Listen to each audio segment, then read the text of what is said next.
Good morning. Good morning. Good morning. Good morning.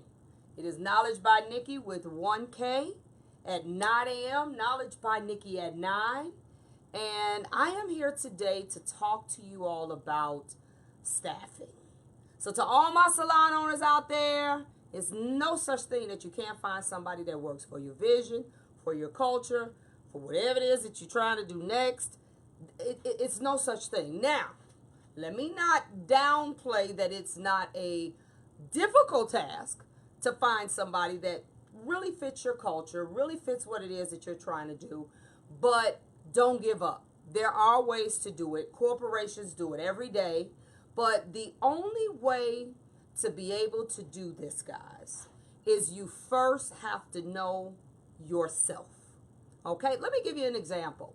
When I had my third salon, I realized that my personal and professional career had evolved in a way that I needed a certain type of worker or service provider that could be able to take care and not have to depend on me for so much. I knew that I needed somebody that was responsible, that was great at critically thinking, that was self-managed. I knew that I needed this particular kind of person because one thing I don't do, I don't micromanage. If I have to do too much for you, then I start getting the feeling that I don't need you. I'm a person that likes to give an assignment, give you the tools, resources, whatever it is, and kind of walk away and do my thing and just make sure that the community property is together, all the bills are paid, and I need people that are basically leaders. I knew early that I was better equipped to manage and to grow people that had leadership potential. I knew that early. Now, how did I figure that out? Well, I'm glad you asked me. I figured that out by actually going through a series of personality assessment tests, character assessment tests. I found myself constantly being in different environments where if they wanted to do any type of profiling of me or my abilities, it was way beyond a bio, way beyond a resume. It was them really either giving me something written to fill out so they can assess it, or they would put me in certain scenarios and they would just watch me and see how I operated. They would give me assignments and only give me kind of a piece of what I was to do and wanted to see how I could troubleshoot and figure out the rest. So in this whole cycle of my own growth, I realized pretty early on that I needed people that were very self-managed. Okay, so now if I need people that are self-managed, I don't do good with people that require too much care. That doesn't work for me. That emotionally drains me. So I don't mind because I have coaching groups. So I love to share and to help people move along. But as a associate of mine, we were actually talking about, she's a mentor and I'm more of a coach.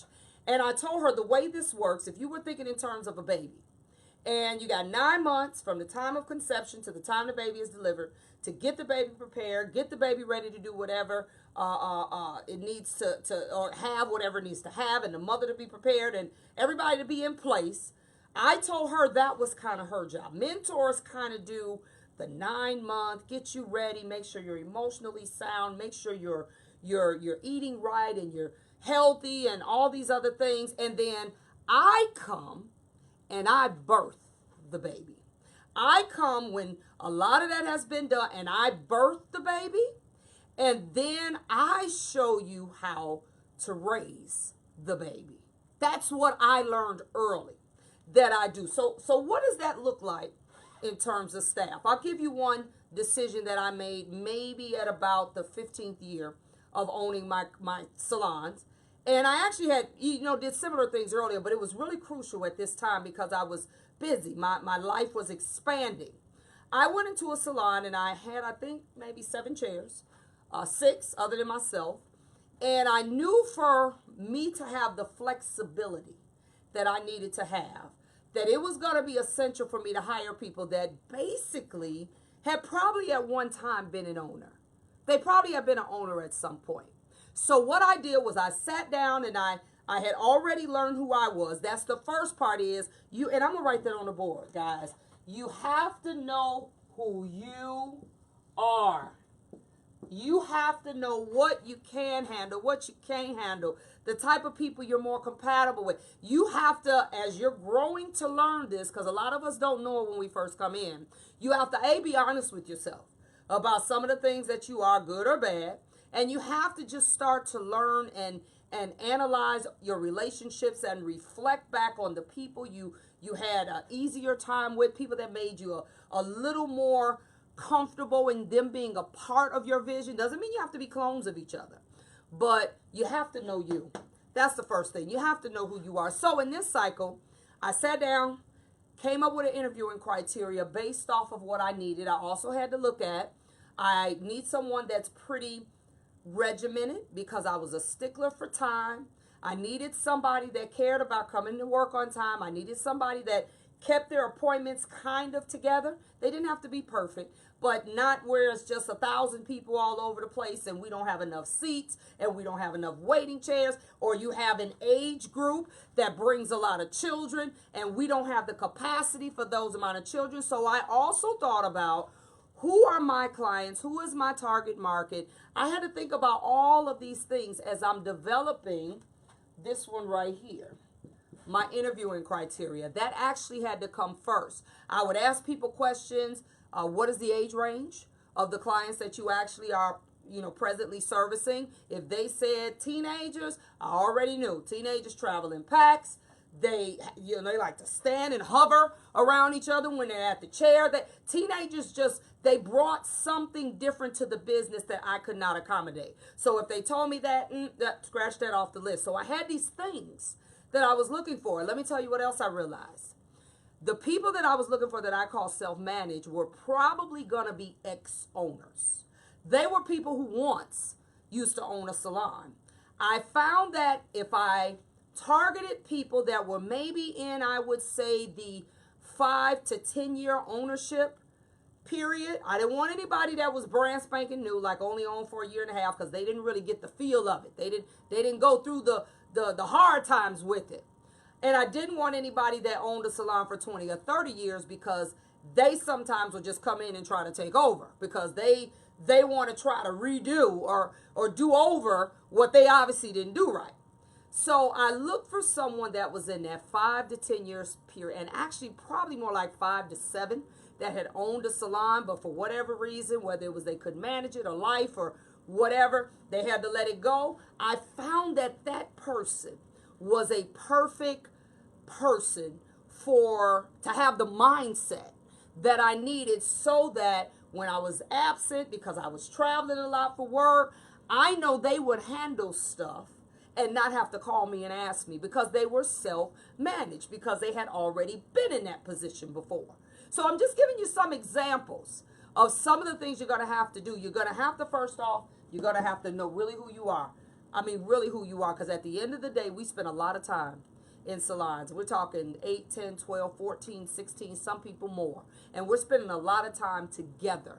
So there has to be some compatibility and some understanding of each other's differences, or it doesn't work, okay? So let's talk about staffing again. Let's go back. I just had to throw that in there to give you a little realistic example of how I went about coming up with this, but interviewing is first. So your interviewing criteria, you have to come up first. Now, this is a book that actually is on my website. It's called Who to Hire, or How to Hire, Who to Fire. And then the interviewing criteria and things like that, you can actually find in my book called Paper Makes Permanent. It's on my website also. My website is actually on the screen, so you can check it out. But this is the first thing you need to do. So you want to make sure you get some ironclad interviewing criteria. You are not out of order if you're at a commission salon especially, or even booth rental. If you make sure everybody has dependable transportation. Do you have a dependable car? Because I don't need to be explaining to your clients why you couldn't show up. This is a reality, and I'm going to put this out there. When people have kids that are very small, like babies, you already know, unless they have a phenomenal support system, babies get sick. They just do. And then if they don't have that type of support system, You're going to have some issues with them maybe having to be late because they had to deal with the children. And I'm not saying that these are bad things, but it's things that you have to just know that your business either can or can't accommodate. And you have to be honest about what you can deal with. If you know you're a salon that absolutely unequivocally does not allow children, there are no special favors for anybody, then if you have someone that has small kids, there's gonna be a time or two when somebody didn't pick them up, somebody didn't take them to school, they out of school, you didn't have a babysitter. You're gonna have to think about all of that when you're hiring, because you design your culture. Your business is totally drafted from you. You started it. It's going to breathe the way you breathe. It's going to move the way you move. It's going to be a lot of a mirror of who you are. So you have to think about that when you're hiring. In whatever stage you are in life, then that's how you're going to have to look for people to kind of fit into that, okay? So interviewing is first. Then we talk about, this is something that you should always be doing, campaigning. You know, we think back to elections, whether they were local or federal elections. We think back to elections. And those politicians are campaigning hard. I mean, they're out there. They're everywhere. Places they probably never would have went. They're out there campaigning.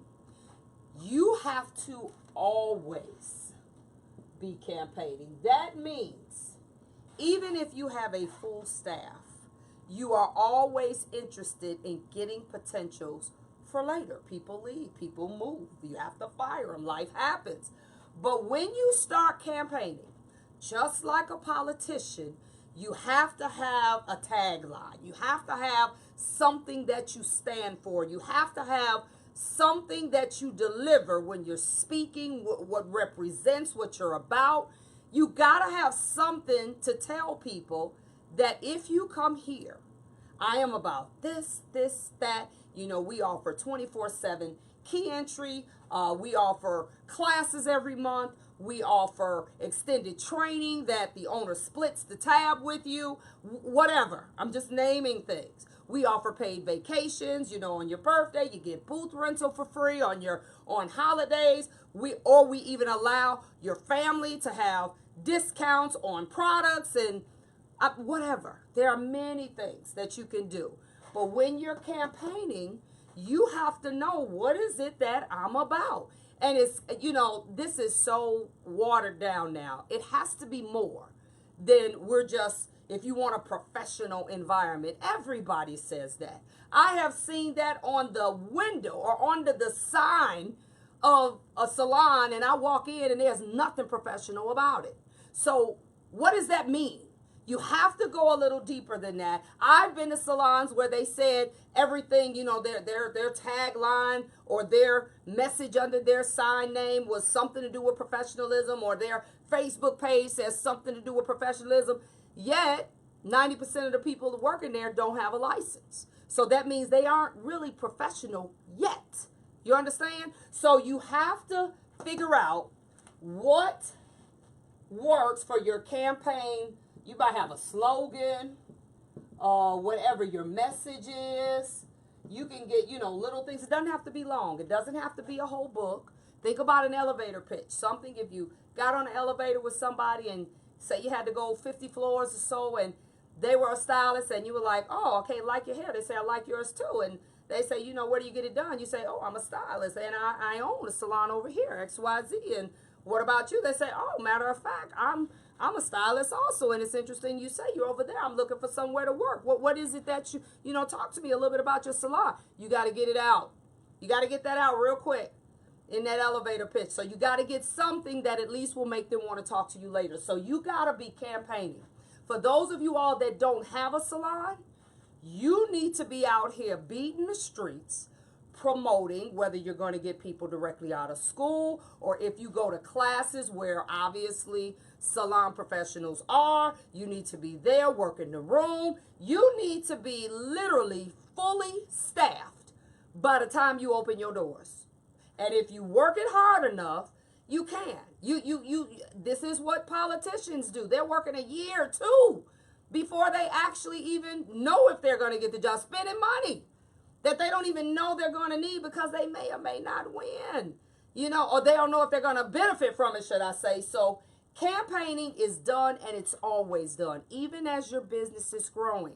If you got staff, you say, you know what, I got staff, everything's great. But every time you're out and about, if you manage to bump into somebody that is a great service provider or can add something to your business, you have a great conversation with them, still tell them what you're about, slide them a card, they may have one of theirs, and you just keep that conversation going, okay? And this is why you want to do that. We're going to go a little further. I'm going to skip over this one right now. But the reason you want to do that is because there is something, and all of us know what an open house is when it comes to buying property. We all know what that is, but we're not doing it in our salon. See, that's where you keep a list of all those people that you ran across, that you just happen to have a conversation with, even if you don't have a chair, and you create these networking events. So this is when you're trying to hire and possibly when you're trying to expand. So you create networking events. Open houses for us are typically done on Sundays. Sundays work better than Mondays. People want to handle their business on Mondays. They don't want to sit up there with you all day. You can partner with different people to, whether it's provide food, you can actually have small vendors depending on what size your salon is. If you want to start a particular retail line, you've just decided to partner with a distributor that sells this product, that product, whatever it is. You're basically inviting people to your house to see how we do what we do over here. That's what we're doing. You could do these on a regular basis. You can partner with your local distributors to help you get other stylists that are within the vicinity. He or she has a great list. They know stylists you don't know. If you are looking for employees, your local distributor is a very good point of contact to help you to know a little bit more about them before they show you their imposter. He can tell you, no, you don't want her. Or, yeah, she's cool. Or whatever. He can give you some inside scoop on the people if you are trying to fill your chairs. But this you can do on a regular basis. This is something that keeps people knowing where you are, what you do. If you ever get a chair free, you just never know. You just got somebody that moved or decided to leave for whatever reason, and now you have this open house and you got 4 or 5 of them that you now got to interview to take that chair. It keeps the concept of always having fresh faces available to you. So this is something you can do these quarterly, once a month even. You can make it into an open house / pamper party where you maybe offer them some little fun stuff, have some, serving wine and cheese and whatever it is that you're about. You can partner with local nail technicians, and this is where this is a networking event that is done in your location for the purpose of prospecting.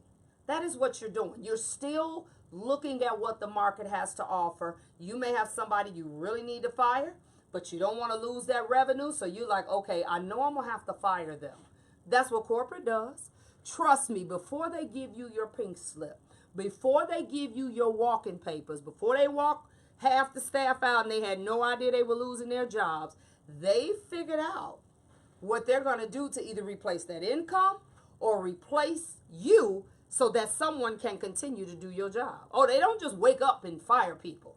So what you're doing is you're keeping your networking and your options open at all times. And these are fun, guys. They're really fun. You can, get as elaborate as you are. If you really into certain stuff, then have it going on. You into maybe having a health fair. And I know a lot of us got these side gigs where we're doing, I don't care if it's Mary Kay or health supplements. I don't care what it is, but include it all. You could also make some money.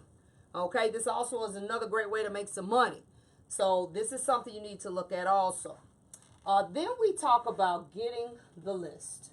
Now, what this means is every state has a regulatory board where all of the licensed professionals, cosmetologists, barbers, nail technicians, etc., they all have to get their licenses from this regulatory department. I'm in Illinois, so ours is the Illinois Department of Professional Regulations, but every state has it.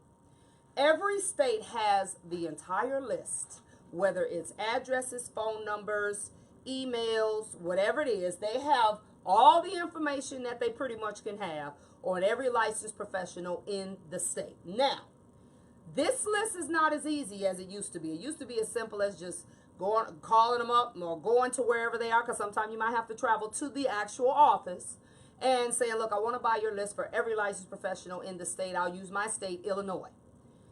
When you get that list, because you need to get it, this will give you a pool, a very big, a ocean, should I say, of people that are licensed and that are available, obviously, in your state. Now, true enough, most states are pretty big, and people are not going to drive more than 20 minutes, maybe a half hour to their jobs every day. That's on average, okay? Unless the job is paying them a whole lot of money, they'll drive further.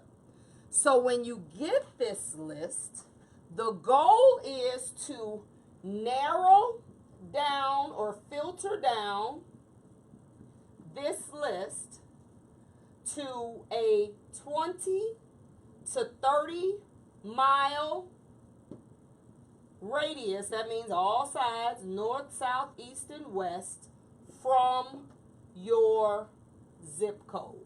Okay? That is what we're doing. So that means once you get the list, if this is something you're not skilled enough to do, then you need to have someone that's an administrative assistant or somebody that just does side work. Virtual assistants are great with this, even if they don't work for you all the time. They know how to do this. Most of those names on those lists are in Excel. They know how to literally, whatever your zip code is. So mine, I'll say this is mine. Mine is 60411. So whatever my zip code is, they literally do. This is me. This is what they do. They just put in every zip code. And you know what's funny? You can actually come up with the zip codes online. I've done it before. I actually just said, okay, go online, give me every zip code within 20, 30, or 30 miles of 60411. It'll just populate a list. Whoever's going to do it for you will probably take that list, and they'll literally just narrow those names down in all directions, north, south, east, and west. And now they actually have a good workable list for everything that you possibly are going to do. You need to hire people. You can now also invite them to the open house if you're looking for staff. Okay, and that's just the first part of it. So we got to get our interviewing criteria together. That's before we even start talking together. Figure out what we need. Figure out who you are, what you need, and come up with some questions to ask that's going to get you the answers that you need. We're campaigning. We're always campaigning. That could actually be working simultaneously with this if you haven't opened yet, or if you're, say, reopening. You want to make sure that you do an open house. You can even do an open house before you open. Let me tell you what else is great. If you haven't opened your salon yet, or say you're even expanding, which means maybe you're going to have more chairs, you can do just like developers do with homes. They go get somebody. Now, you might spend a little money for this, but it's worth it. They go get somebody to draw renders. That means they draw that beautiful picture of what the whole salon is going to look like. I mean, it's got everything in its place, and it's beautiful. And you put it up on the easel, and you have an open house. Look at what we're going to look like. This is what we're going to look like in July of 2019. This is what we're going to look like. And now you have a visual, even before you maybe have gotten furniture or whatever it is. But this is a visual. If you are out and about, you could actually have this done. They could obviously put it in a big poster board size, or they can do something smaller. You can have the pictures on your phone. If you're out and you're campaigning, you can show people what your salon looks like. You know, these are things we have to be always thinking of this, but this is something that also, that list can get you to having a really killer open house. It really can, okay? So, and the list can be compiled. You have to make a decision. Emails, phone numbers, or their addresses. Obviously, if it's addresses, then you may have to spend a little money and do a little snail mail just to make sure that you get it all out there. Do a really great flyer that tells everything about what you're about so you can get your message out. Obviously, if any of them come back, you know that these people no longer live there, and that's fine. So you take them off the list. So if you do have to mail things out, it's going to filter your list down a little more. So you might have to spend a little money to do that, depending on what type of list you get. Okay, and then we've interviewed them. We had the open house to kind of get them. We had the campaign. We got the list. So now we're basically at the interviewing part. We got some people in here to kind of look at it, see what they're about, and because we're just in passing when we got them. We didn't really get a chance to talk to them in depth, but now we're going to talk to them in depth. We're going to sit them down. You should not have one interview. You should have more than one. We're going to sit them down. We're going to talk to them, ask them all these questions. Make sure that also, if you have a staff already, or if you have at least a few people in your salon, they should also have the opportunity to interview them also. If you want to know more about how to do that, I have a book that you can buy online at knowledgebynikki.com called The New Salon Blueprint. It gives you kind of the criteria when you want to do more like group interviews on how to go about doing them. But you need to do a really good extensive interview. And I'm talking about just you're judging character. This is what I want every salon owner that's listening to this. We are no longer in a generation where we only need to consider technical ability. You need to consider character. Character is the thing that is what it is when it gets there. You probably won't change that. It's going to be what it's going to be. Technique or technical ability, as long as it's relatively decent, you can train the rest. We need to be in a place now. I know some really great stylists, technical, but I wouldn't hire them because their character is warped. We need to be looking at character. What is it that you're about? What is your integrity level? How honest are you? How dominant of a personality do you have? Or there are 1,000 things that where I'm going next is actually going to help you be able to assess in terms of their character. Some people are great soloists, but how do they work on a team? You're not selling suites, or you're not renting out suites. You're actually renting out a traditional open concept salon where people have to work together. So some people are great soloists. They're not good in a group. These are things that the next thing that I'm talking about, which is called staff assessments. There are hundreds of them out there. When I say hundreds, I do mean hundreds of them. Corporations have been using these staff assessments, and what they really are, guys, is character assessments. That's what they really are. These assessments have come up with a algorithm, and it's kind of more of a left brain, right brain sort of thinking.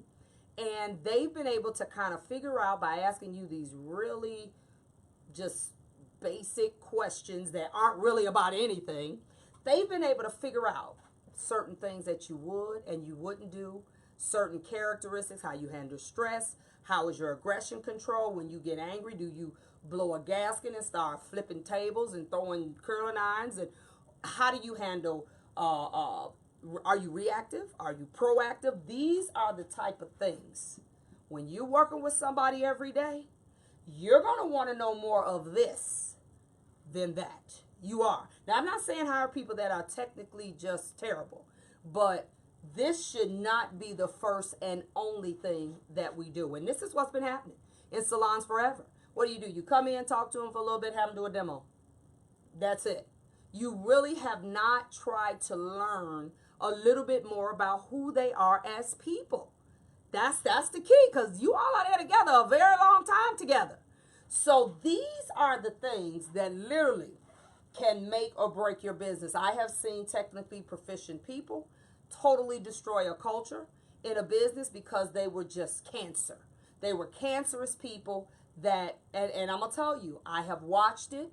Even when you already have employees, and let's say you get one bad apple, if you're not careful, I have watched that one bad apple literally start to poison and shift the minds of those that have been there forever. They start altering what they do. They start altering how they move. It's just like real cancer. You want to cut it out before it starts infecting the rest of your system. That's because once it does that, it will kill you. And I have seen it kill businesses, okay? This is what's most important. I didn't say anything really about how well they do hair. In order for you salon owners to get the type of people you want to get in your places of business, I don't care if you need 1, 3, 12, I don't care what it is. You're going to have to take your time, start planning and strategizing out how you're going to go about hiring. You're going to have to get help, which is what I talked about yesterday. If you don't know how to do it, I'm a coach. You can log on to knowledgebynikki.com. We got a 90-minute free consultation just for us to talk and see if what I offer is worth it for you and or working for you, and if you work for me. We basically have to find some compatibility in that. But this is what's going to build your business. This is what's going to sustain your business. And the minute some of this doesn't work or somebody doesn't work here, maybe you slip. Maybe you just realize that, oh my God, she bamboozled me. Because now you know after this, and even after you hire them, you still need to have a probationary period. You still need to have a time period where you watch them, you all come back to the table, and you ask them, this is what I want to give you. The first question you ask them is, how is this your being here working for you? Because it's not just about them working for you, it has to also work for them. So you start that conversation off, and you make sure if there's anything that you need to address, that you write it down. And if it's dates you can remember or situations, you want to be able to address things the way they happen, so you don't get into, I don't remember doing that, and you like, yes you did, no I didn't, yes you did. No, what you do is you make sure you have those things logged so you can help them remember the actual client, situation, whatever, of when it happened. But we need to come back to the table and do a probation assessment. And then from there is where we decide if this relationship needs to continue. This, as long as you're a business owner, you will never stop doing this completely unless you become one of the really fortunate ones that gets a staff and they stay there till they die. Now, if you have a salon like that, kudos to you, because that means you chose well and they don't ever want to leave. Okay, but we know that's not the norm. So these are the things. Now, this part here, who to fire? You fire anyone who starts to destroy your culture. You fire anyone that steals. You fire anyone who doesn't respect other people's property. You fire anyone that does not fit into the vision that you've desired for your salon to be, and clearly is not supportive of where you want your vision to go. You let them go before they start to kill your dream. And this is simple. If you have regular meetings, whether they're group meetings or individual meetings, these are the times when these things can get discussed. Now, sometimes they can be fixed. Everything, you don't just fire everybody because they just aren't working at this time. I have learned when I gave people time to talk to me, like I would have meetings and I'd have group ones and then I'd have meetings with individuals. When I had meetings with individuals, I would learn some things that obviously had them in this position or this mindset that wasn't working. And I understood. I said, okay, so what can I do to help you so that we can make this better for all of us, okay? Because that's something you got to do. Your people in your salon, even though they understand you're running a business, they have to know that you really do care about them as people. It cannot just be about what they bring to your business financially, because certain things do sometimes make even people with the best character do some really uncharacteristic things. And that's where you have to say, okay, let me see if this is something that we can work on. And if it's something that you can, then great. But if it's something that keeps showing up, if it's something that never changes, then they may have to work somewhere else. You know, I have a statement that I tell everybody I talk to when we get into these type of conversations. I said, God created everyone to be wonderful, to be great. And in my mind, everyone is great, but not for me. Everyone is great, but you just not for me. You be great over there. Because there are people that are compatible with other people, even if they're not compatible with you. But the goal is this character assessment is going to really help you determine compatibility. And what I do with the people that I coach, because I give them this test, and then if they have people they want to hire, I tell them, let me give them the test, administer the test also. And the goal is for me to teach them how to read it and to show them some things about themselves. And when I say my test, it's spot on. It is spot on. When I say I do not have to know you at all, and I can tell you exactly who you are, how you move, how you do stuff, whether you have anxiety, whether you have poor communication. I can literally tell you some of the things that you are probably experiencing either now or have based off of what those findings tell me. And to date, I haven't been wrong. And that's because I just learned how to read it. You know, the company teaches you how to analyze it, how to read it. So if this is who you are, this is who you are. You're the owner. So then you would in turn get your maybe future employee to take the test as well. And then I'll put them side by side. And I look at them and I tell you this. It's not a pass or fail. It's not a should you hire them or shouldn't you. I put them side by side and I say, okay, this is where you are on this graph. And this is where they are. Now, there are certain things they do need to be opposite of you. But not everything. And I tell you, I say, you know, you all probably going to end up in some struggles in that area. So it's really more of a FYI because the 90 days will tell you who they really are. Usually in 3 months, the imposter is gone and the real them shows up. So 90 days is pretty much when the probationary period should happen. And that will help you to know whether what you read was maybe just something right now or whether this is totally who they are, or because some people also mature out of things too. So, but these are the things that if you want to start getting better with your staffing, and it's not 100%, it's not ironclad, but it's at least a good 80%. That other 20 might sneak in the doors and you like, oh Lord, I slipped on that one. But we are having a constant turnaround of staff that is because they didn't fit the mold. Now, let me say this, and I'm looking in this camera at all of my salon owners. If you have extremely poor leadership abilities, then don't trip on whatever happens here. Because see, some of the reasons, and I'm being nice when I say some of the reasons you're going through the stuff you're going through is because of you. It's because of your poor leadership. It's because of your inability to put out fires before they burn down half the house. It's your inability maybe to know how to communicate well with people. Some of these things, even when you do all this right, I have seen, and you got this right, and they're great. I have seen salons with great workers and awful owners, and I have seen salons with great owners, and I don't know where they got those workers from. And the bottom line is, it's like dating. We have to find what fits. But unlike dating, we have to be more aggressive. This is more intentional, okay? In dating, I'm not saying run all over the world and just try to date everybody to see who fits. So that's a little different.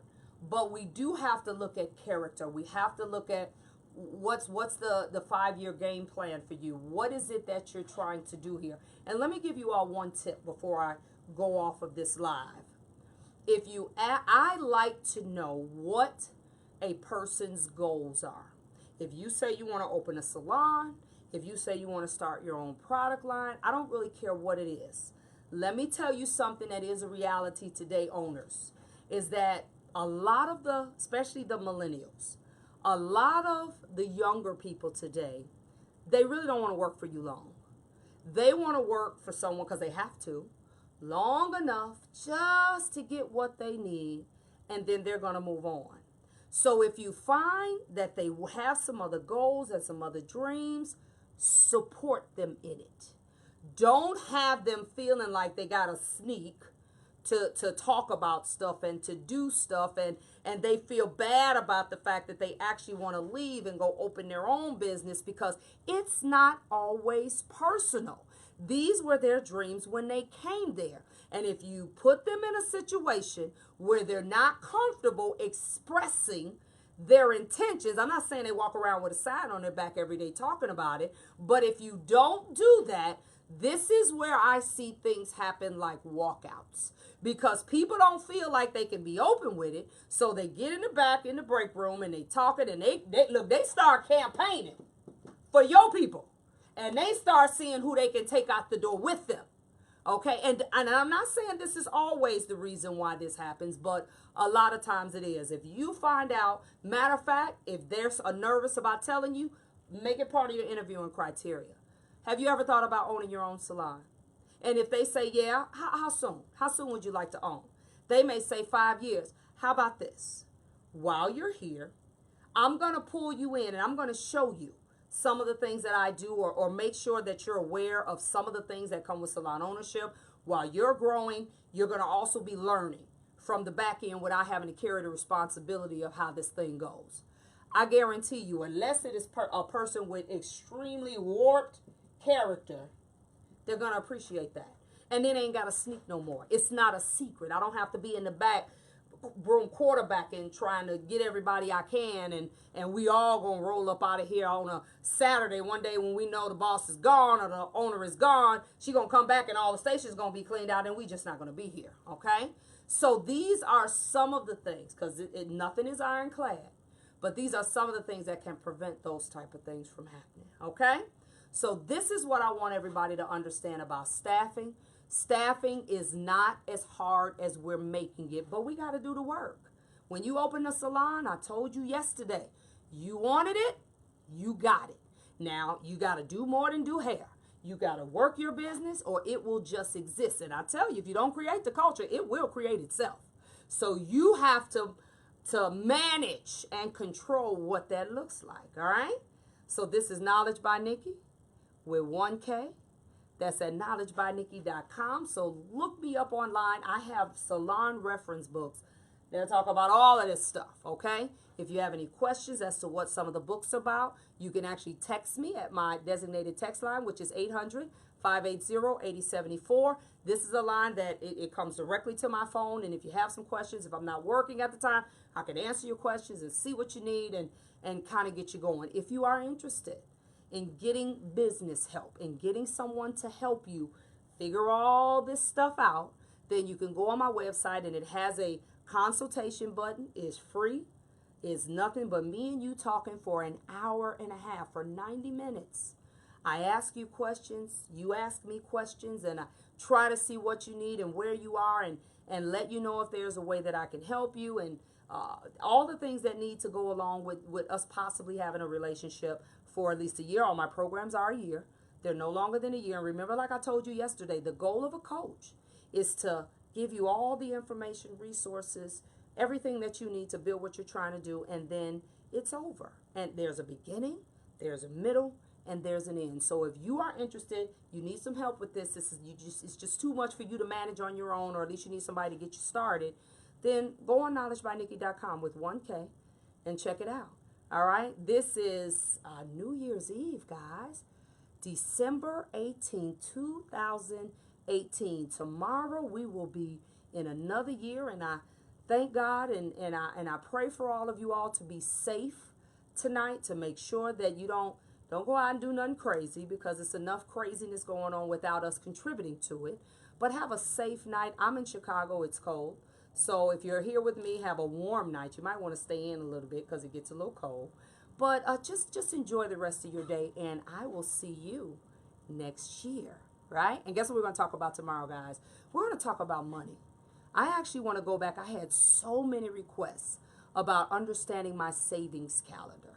People were like, oh, my God, that was great how you can save $10,000 in a year. And I think it would be befitting to actually do that class on January 1st, because who knew?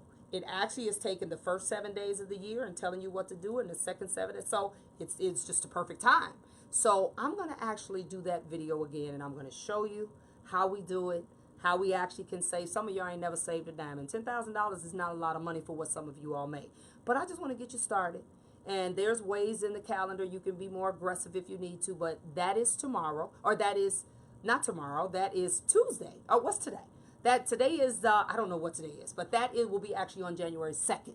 Tomorrow we'll be talking about, no, we will be talking about that tomorrow. I am so confused with the days, guys. So This is what we'll be talking about on January 1st. And then January 2nd, that is correct, we'll be talking about how to save more money. Okay? So again, peace out. Knowledge by Nikki. That's YouTube, Twitter, Instagram, and Facebook. I'm now starting to stream my videos on multiple channels. So if you don't catch me on one, you catch me on the other. But I'll see you back 9 a.m. Knowledge by Nikki at 9. Peace out. Have a wonderful, happy, and safe New Year. All righty?